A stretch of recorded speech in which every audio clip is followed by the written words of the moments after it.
आदरणीय बंधुओं, आज मैं कुछ विशेष चर्चा आपसे फिर करूंगा क्योंकि मैं पिछले 2-3 दिन से सफ़र में हूं और इस वजह से अभी मैंने कहीं बैठे हुए थे तो कुछ वीडियो के बारे में चर्चाएं आ रही थी। कुछ बहुत ही चतुर किस्म के व्यक्तियों द्वारा एक बहुत बड़ा रूमर फैलाया जा रहा है और उस रूमर में बहुत प्रकार की बकवास और झूठी बातें और फर्जी बातें फैलाई जा रही हैं कि महंत जी के कमरे में ये मिला, वो मिला, बकवास पर बकवास करते जा रहे हैं। मैं उनके अभी जवाब देने वाला हूँ। पहला मुद्दा इनका ये है कि भी उनके कमरे में कोई क्या बोलते हैं उसको, महिलाओं के लिपस्टिक की भी लिपस्टिक मिली। तो इन बेईमान बुद्धि के लोगों से मैं कहना चाहता हूं कि अगर मेरे कमरे में लिपस्टिक मिली है तो उस लिपस्टिक के ऊपर फिंगरप्रिंट किसके हैं? क्यों झूठ पर झूठ उड़ा रहे हो? माता भवानी के मंदिर में जब माता का श्रृंगार वहां पर भक्तजन चढ़ाते हैं, ये पुरानी परंपरा है, लोक परंपरा है, और लोग अपने आप इस प्रकार का कार्य करते हैं। लोग वहां पर बिमला माता के मंदिर में माता के श्रृंगार की सामग्रियां चढ़ाते हैं, उसके कट्टे वहां पर भरे हुए हैं। तो उन कट्टों में से कुछ श्रृंगार के पैकेट निकाल करके कर्मचारियों के कमरे में ऊपर छत के ऊपर जिसमें कर्मचारी रहते हैं उनके कमरे के अंदर अलमारी में डाल करके मेरा नाम लेकर के लोगों को गुमराह किया जा रहा है। तो ये बेईमानी है, मैं समझता हूँ, और कोई इन लोगों के पास हथियार नहीं है। चारों ओर से बदनाम करने का एक बहुत कहीं न कहीं षड्यंत्र शुरू किया जा रहा है। दूसरा कि महंत जी के कमरे में, पहली बात तो कमरा नहीं, उन्होंने गुफा बोला, तो शुक्रिया आप लोगों ने मेरे कक्ष को गुफा बोला।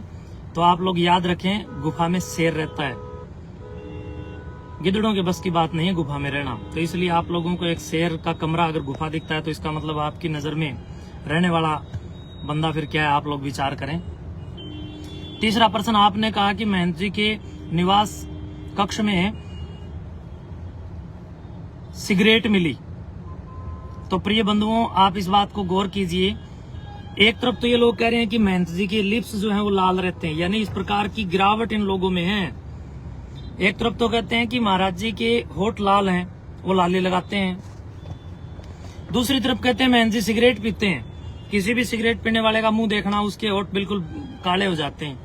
शर्म नहीं आती इन लोगों को इस प्रकार की झूठी बेबुनियादी बात करते हुए। दूसरी बात, ये लोग कहते हैं कि महंत जी सिगरेट पीते थे। तो जो सिगरेट पी हुई, जो पीछे का सलाइवा उन लोगों को जो ये वहां पर मिलने का जो ये दावा कर रहे हैं, वो सलाइवा अभी तक इन्हीं लोगों के पास है। मैं सुकराईनाथ योगी लाइव मेरे इस पूरे महंत सुकराईनाथ योगी पेज पर इस बात का दावा करता हूं कि मैं डीएनए टेस्ट के लिए बिल्कुल खुल करके सामने हूं। आप बताइए कब कहां आना है, मैं डीएनए टेस्ट करवाने के लिए राजी हूं। आपके पास जो सलाइवा है, उस सलाइवा के ऊपर आपको प्रिंट या जिसने भी मुंह में उसको लगाया होगा तो उसके अंदर कहीं न कहीं एक बहुत शानदार साइंस के इस युग में कोई भी व्यक्ति इस प्रकार की बेईमानी को छुपा नहीं सकता है। तो बंधुओं, जो सिगरेट मेरे कक्ष में इन लोगों ने डाल करके अपनी पीवी जूठन को, अपनी गंदगी को, मेरा नाम लेकर के जो ये दुष्प्रचार कर दिया गया है, मैं ऐसे लोगों को कहना चाहूंगा कि दुष्प्रचार कर रहे हो तो साइंस के युग को भी आप याद कीजिए।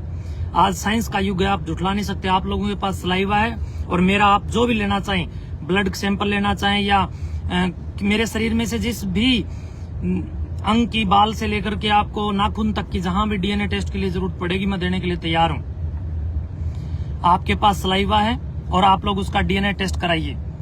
और मैं सरकार से भी कहना चाहता हूं, इस प्रकार के रूमर पर लगाम लगाने के लिए, इन सिगरेट के जो इन लोगों ने झूठे कसीदे पढ़ने का जो काम किया है, इन लोगों को कहीं न कहीं मेरा डीएनए टेस्ट करवा करके और मेरे फेफड़ों का टेस्ट करवा करके और उस सिगरेट के सलाइवा का टेस्ट करवा करके ये जवाब देना चाहिए कि क्या किसी भी व्यक्ति के व्यक्तित्व को बर्बाद और खराब करने के लिए, उसके प्रति रूमर चलाने के लिए जो इस प्रकार के ढकोंसले जो किए जा रहे हैं वो कहां तक ठीक है। दूसरी बात, मैं खुद इसका मेडिकल रिपोर्ट मैं खुद जांच कराऊंगा और वो रिपोर्ट भी मैं सार्वजनिक करूंगा और झूठ पर झूठ बोल करके जो समाज के अंदर एक गंदगी फैलाने का जो काम किया जा रहा है, ये वास्तव में अपने आप में एक बहुत ही गिरती हुई गरिमा का प्रतीक है कि ऐसे लोग इतने, मुझे गिराने में लोग इतने गिर गए कि उनको खुद की गिरावट का भी ख्याल नहीं रहा। अच्छे काम करने लगो तो इस समाज के सामने आप दुश्मन बन जाओगे। समाज के कुछ लोग, कुछ तत्व आपको दुश्मन बनाएंगे आपके साथ दुश्मनी करेंगे। तो हमने अच्छे काम किए तो इसलिए लोग मेरे खिलाफ खड़े हो गए, सड़कों पे उतर गए। लोगों को, आम जनता को मालूम नहीं था, तो कुछ 2-4 लोगों ने बहुत बेईमानी के साथ समाज को गुमराह करके सड़कों पे उतारा गया। आम जनता जनार्दन को गुमराह किया गया, भ्रमित किया गया और भ्रमित करके अपना उल्लू सीधा करने के लिए काम किया गया। मेरे पास हजारों हजार फोन आ रहे हैं कि आपने त्याग पत्र क्यों दिया। प्रिय बंधुओं, मेरे सामने 2 ही विकल्प थे। या तो मैं ये खून खराबा देखूं, क्योंकि आपस में लोग भिड़ रहे थे, ये लोग उनके ऊपर व्यक्तिगत उग्र टिप्पणियां कर रहे थे। तो जो मेरे समर्थक थे वो, और कुछ जो 10-20% ये लोग मेरे जो खिलाफ थे, ये आपस में दंगे की और खून खराबे की संभावना को जब मैंने भांपा, जब मैंने महसूस किया, तो मैंने विचार किया कि मुझे मेरी नाथ संप्रदाय के सामने ये सारा प्रकरण रखना चाहिए। और नाथ संप्रदाय के सामने मैंने रखा भी, और त्याग पत्र मैंने 3 दिन पहले ही दे दिया था, लेकिन वो मंजूर 3 दिन बाद हुआ।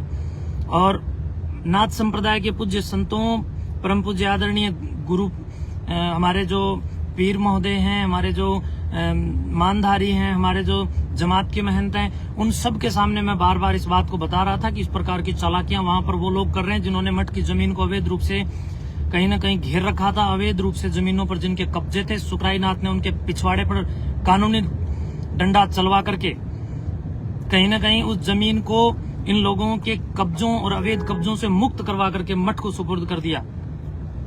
और इस प्रकार के नकारात्मक लोगों के मुंह लगना मेरा काम नहीं है।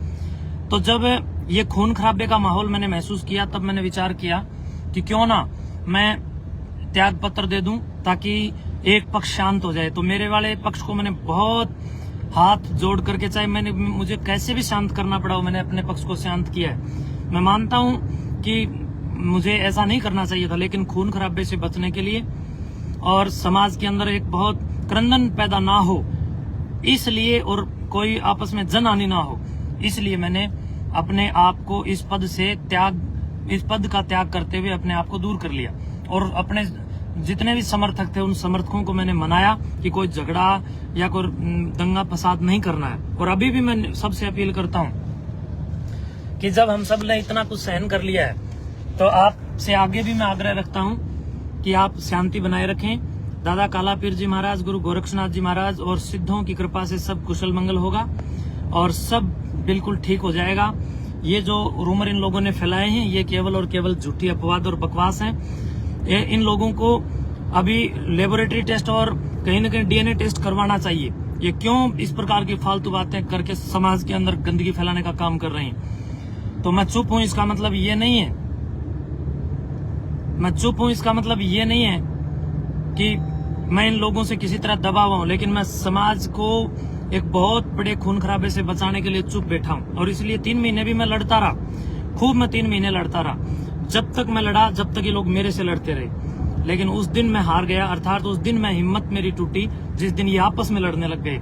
मैं आपस में किसी भी प्रकार की सामाजिक क्रंदन की इस कहीं न कहीं संकुचित मानसिकता को नहीं देख पाया। मैंने विचार किया कि जो लोग विरोध में खड़े, वो लोग मेरे साथ लगे हुए बेचारे सभ्य और शरीफ और सज्जन लोगों को कहीं न कहीं उकसा रहे हैं और आपस में लड़ रहे हैं। और उनके द्वारा जब दंगा किया जाएगा तो उसमें भी मेरा नाम होगा, बदनाम मुझे किया जाएगा, खून खराबा ये लोग करेंगे। इन लोगों ने जब भी ये कोई इस प्रकार का काम होता है, तब ये लोग कहीं न कहीं खुद बच जाते हैं और आम जनता को उसमें फंसा देते हैं। तो बहुत कुछ सोच समझ करके मैंने त्याग पत्र दिया है। और अब मेरे आने के बाद, जब तक मैं 3 दिन वहीं था त्याग पत्र के बाद, तो इन लोगों की हिम्मत नहीं हुई कि वहां मठ में आ जाएं।